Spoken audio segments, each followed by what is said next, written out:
আজ আমি শেয়ার করব কাঁচা আম দিয়ে কাশ্মীরি আচার কিভাবে বানাতে হয়।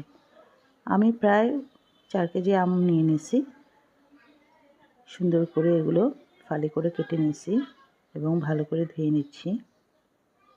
ধুয়ে এগুলো ছেঁকে ফেলবো পানিগুলো, ময়লা পানিগুলো।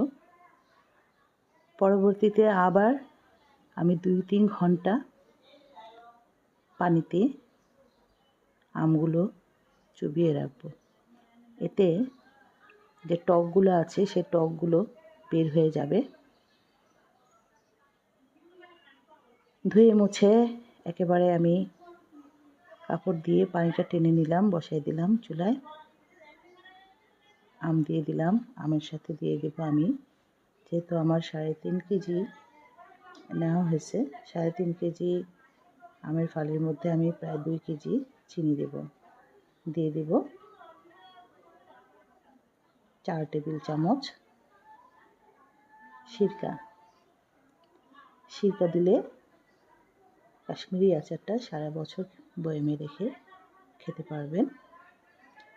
তো সিরকাটা হওয়ার জন্য, চিনিটা গলার জন্য অপেক্ষায় আছি। কিছুক্ষণ চুলার মধ্যে নাড়াচাড়া দিলেই চিনিটা গলে যাবে। গলে চিনির পানি চলে আসবে। আমি প্রথমত সম্পূর্ণ চিনি দেইনি, প্রায় 4 কাপ চিনি দিয়েছি। চিনি দিলে এটার মধ্যে যে সিরকাটা আসবে, সিরকাটা ওখান থেকে আমি তুলে নেব।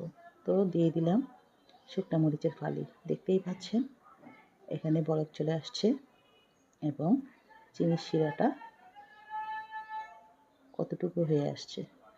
এখন দিয়ে দিব আদা কুচি। এটার বিশেষত্বই আদা কুচি। কাশ্মীরি আচারে অবশ্যই আদা কুচি দিতে হবে। তো আমি নামিয়ে ফেললাম কিছুক্ষণ পরেই। নামিয়ে আমি আমগুলো আলাদা ডিশে রাখবো এবং যে সিরকাটা আছে ওটা আরও ঘন করার জন্য আমি আরও চিনি দিয়ে দেবো।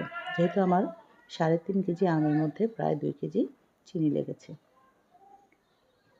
কাশ্মীরি আচারটা হয়েই চিনি, সিরকা, আদা কুচি এবং শুকনো মরিচ কুচি, এর মিশ্রণই তৈরি হয়ে, এতে কোনো তেল লাগে না।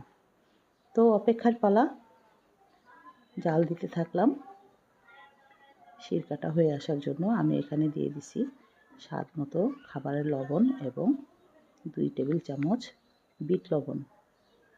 এতে আচারের মজাটা বেড়ে যায়। তো হালকা কালারের জন্য, যেহেতু আমি এখানে কোনো গুঁড়ো ইউজ করিনি,